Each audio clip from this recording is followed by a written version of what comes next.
Assalomu alaykum do'stlar, virtual darsga xush kelibsiz. Bugun sizlar bilan kompyuterimizga IP adres berishni ko'rib chiqamiz. Mana ko'rib turganingizdek setimiz ishlayapti. Mana set faqat so'roq turibdi. Faqat internetimiz ishlamagani uchun so'roq holatda bo'lib turadi. Ishxonchani ustiga bor o'yin tugmasini bosganda center управления сетям общий доступа yo'limida kirsak bo'ladi. Yoki bu yerda panel управлениеga kirsak bo'ladi, yoki bu yerda setni yozsak bo'ladi. Menga ko'proq qulay bo'lgani uchun shu yerda kiraman, osonroq bo'lgani uchun mana center управления сетями общий достуp bilan va mana va изменить parametr adapteriga kiramiz. Kirgandan keyin set keling shu yerda bir qo'shimcha qilaylik. Mana bu set ishlab turibdi. O'sha kompyuter boshqa kompyuterlar setni ko'rmasligi uchun buni mana отключить bo'limini tanlab o'chirib ham qo'ysak bo'ladi. Mana отключение bo'ldi. Ko'rib turganingizdek отключение. Hech qancha o'yin tugmasini bosib выключить tanlab qo'yamiz. Mana подключение bo'lyapti. Подключение mana подключение bo'ldi va o'sha ustida hech qancha chap tugmasini bosgan holda mana bosganda shu holat ochiladi. Состояние internet bo'limiga kirsak bo'ladi. Shu bo'limida yoki keling.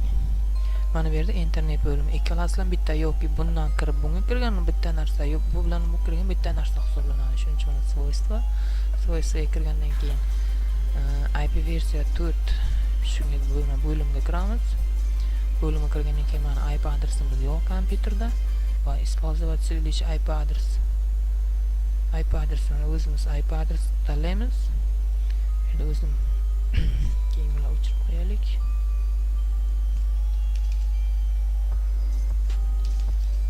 Demak, qarang, keling. Standart o'zi 192 168 10 va bu yoqda 01 bersak ham bo'ladi yoki 0 o'zini berib qo'ysak ham bo'ladi. Farqi yo'q IP adresda qanday berishdi.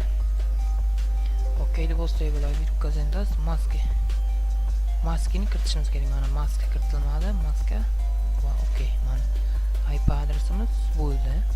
Endi qarang, keling, sherga yana qo'shimcha qilsak. Bu yerda 192 118 10 berdik-ku. Bu yerda biz istasak 10 tepaga edi. 10 va 11 bersak ham bo'ladi yoki 10 ham berib qo'ysak bo'ladi bizga. Mana IP adres avtomatik tanladi, подтвердить. Okey, mana bizga IP adres. Uni farqi yo'q. 192 118 10 qilib.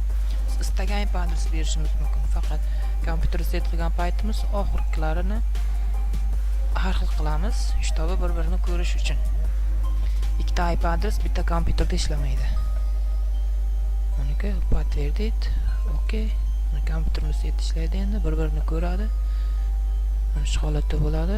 E'tiboringiz uchun rahmat. Darsimiz yoqqan bo'lsa like bosib, kanalga obuna bo'lishingiz mumkin.